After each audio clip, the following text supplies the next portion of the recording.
Hey everybody, how you doing today? I wanted to give you a quick video, quick little tips today. I got a lot of emails, not just on my YouTube page, got a couple on my Facebook page, and what spawned this today was actually a direct email from somebody said they're coaching kids, they really enjoyed the message, and they saw some of the pictures posted from this Saturday. As a lot of you might know, I'm now working with another group here in Tampa called the Skills Center, who does an incredible job teaching life skills through sports. And so I really enjoy working with that group because they do an excellent job, not just with kids.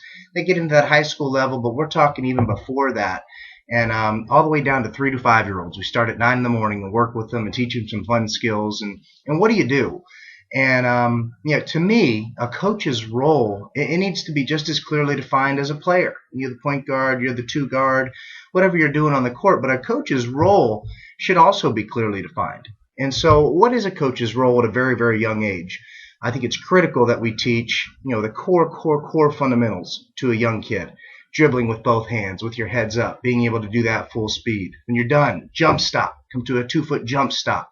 One of the lost arts of basketball and is a very dangerous tool. And when you're shooting, using the correct form to get the correct rotation. I'm so tired of seeing kids up to the high school level heave it up there and they got side spin and it just looks terrible.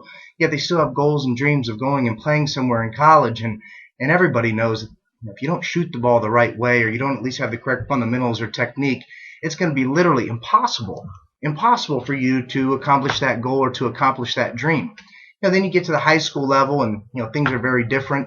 Some coaches have more experience, others have other experience, and that's what spawned today. I had somebody call and ask me about feeding the post. They've got a couple of big guys, feeding the post, and it got me to thinking. I must have watched 40, 50, 60, maybe more high school basketball games this year, and I didn't see one correct post feed. And so sometimes you overlook the most obvious things, and big guys, I'm sure anybody watching this will love to hear this, but getting the ball inside, there's an art to it, and there's some concepts that have to be understood. So if you have a big guy, or even if you don't, getting the ball inside, getting the ball into the paint is a very, very important aspect to the game. So I just read the email, just thought to myself I might as well post a little video for this. So we're going impromptu. We're going to walk into the whiteboard and we're going to teach exactly how I think the most effective way to feed the post is. Lucky for anybody watching this, it's the same thing some of the top coaches at the Division I and professional level teach as well. So if you're one of those coaches that thinks you know it all already and you win your 20 games at the high school level or 30 games at the high school level every year and none of your kids go on to produce because you know it all and your ego's too big, well, don't listen to this. But if you're one of those coaches who has the mindset that you'll do whatever, you'll have an open mind and you'll learn whatever to help your players, well, pay attention. We'll keep this real, real simple. Feeding the post, getting it inside. It starts with position. So often, can you see that? Yeah, close enough.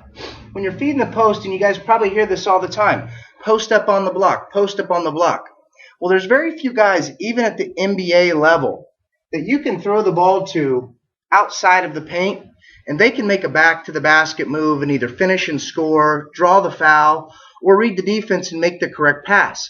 It's just not that easy, and that's why good big guys are so hard to find. So the biggest, most critical error that you can make if you have a big guy is to send him down and have him post up outside the block and put his hand up and you want to throw it in there. All you're really doing is putting him in an uncomfortable situation where the chances of success are very, very low. What you really want to do is teach guys how to duck in. And you know what? Probably better even than a box. Think of that NBA line and now in the college line where they have the charge line. Boom, right there. That's where you want people posting up. That's where you want your big guys catching the ball. But it's not so easy just running in there. So I'm going to show you some quick sets, just a couple ideas on how you can get it in there, how you can get it to your big guys to give them a chance to succeed. And even if they're not real good in the post, it doesn't matter. You throw it to a big guy once in a while inside, you'll be shocked at how many more rebounds they get. So one way that I do this is a very simple set. Let's say you got your 2-man, your 3-man. They both run down here to where they always go. You got your 4-man and you got your 5-man. 1 man out here with the ball. Well, just a very simple screen down, okay? Pop your 2 out. Throw the pass. 2 now has the ball. 1, wiggle through the lane. You can go out this side, weak side, strong side. It doesn't really matter. At that point, something really, really simple to limit the number of passes your guys have to make when you get it inside. Now, if you have a team that has great ball rotation or some good ball handlers, there's a lot of variations to this. You can use just about any set. It's just a matter of where you're positioning your big guys. So if you throw it to the 2 and the 1-man sprints through, okay? Well, 2 then can dribble right back to the top. Okay? And now the 2-man has the ball with a person on his hip. Now, your 5-man typically would come down and screen right in our token screening areas, outside the block. It's how we walk through our plays. What you want to do, though, is you want to send this 3-man, and I always say put your hat in the hole. Put your hat in the hole. That means when you're running and you're getting ready to come off a screen, you want to put your head directly under the basket. It puts an awful lot of pressure on the team guarding it. So I like to bounce twice and then take off wherever you're going so they don't telegraph which direction they're going out, and also so they don't get your big guys fouls when they're setting screens.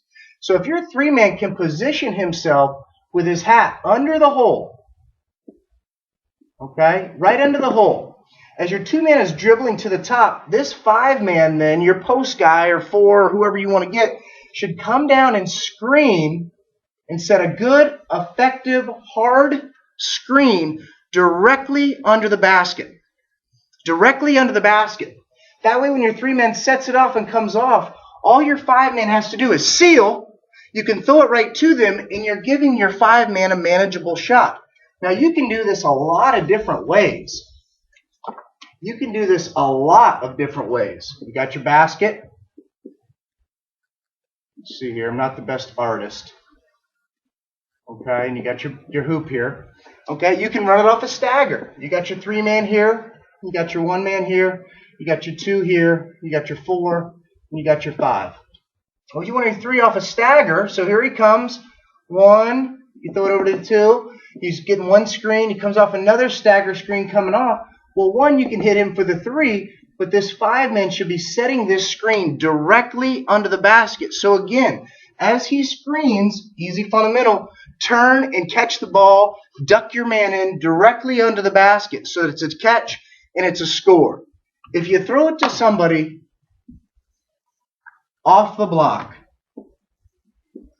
and they're not Hakeem Olajuwon or Kobe Bryant or somebody really good, you throw it to a big guy out here, if they're in the high school level or the pro level, or even the 8th grade level or the 5th grade level, you throw it to them out there, it's a recipe for disaster. You're putting them in a situation where the chance or the likelihood of success is very, very low. And so that's one of the roles of coaches, is to put your guys in a position to win. When we're working with 3, 4, 5, 6, 7, 8-year-old kids in the morning, we try and redefine exactly what our role is going to be with them. And so, yeah, teaching the fundamentals is great. I do my absolute best to never tell a kid, no, no, no, because they don't need to hear that. I'll tell them, wait. I'll tell them to try another way. But what you want to do is you want to encourage them. The most important thing that you can teach a kid at a very, very young level of the game is to have a passion and enthusiasm and to really develop a love for the game. And by criticizing or telling them, no, don't do that, or correcting all of their mistakes, I just don't know, but I don't like to be told I'm doing something wrong either. I prefer to find somebody out there, if there's 10 kids or 20 kids or 30 kids, I'd prefer to find the one kid that's doing it great and then really celebrate a great performance. Give them a ton of positive reinforcement. Get really excited when they get a little bit closer. Because at a young age, sure, teaching the fundamentals is great, and sure, teaching exactly how to shoot and the correct footwork for a layup and how to box out, all that stuff is really, really important, but it's not going to happen in one session. What's critical is to teach the kids at a young age to have a passion for the game, to enjoy playing, to be a good teammate, to listen to their coaches. And what will end up happening is if they can learn that core fundamental as well, how to be a great teammate, how to be coachable, all of the other things like a jump stop will naturally come to them. So getting a lot of emails, keep them coming. If there's something you want to learn about, today we talk about feeding the post, how to get your big guys involved in the game. If you got anything else that you want to learn about or anything that if anybody wants my opinion on basketball, shoot it over to me. I'll do a quick little video. I'll post it right here. And I sure hope this helps somebody that's coaching some kids and dedicating their time to helping somebody develop a passion and a love for the game of basketball. I'll talk to you guys soon. Thanks a lot.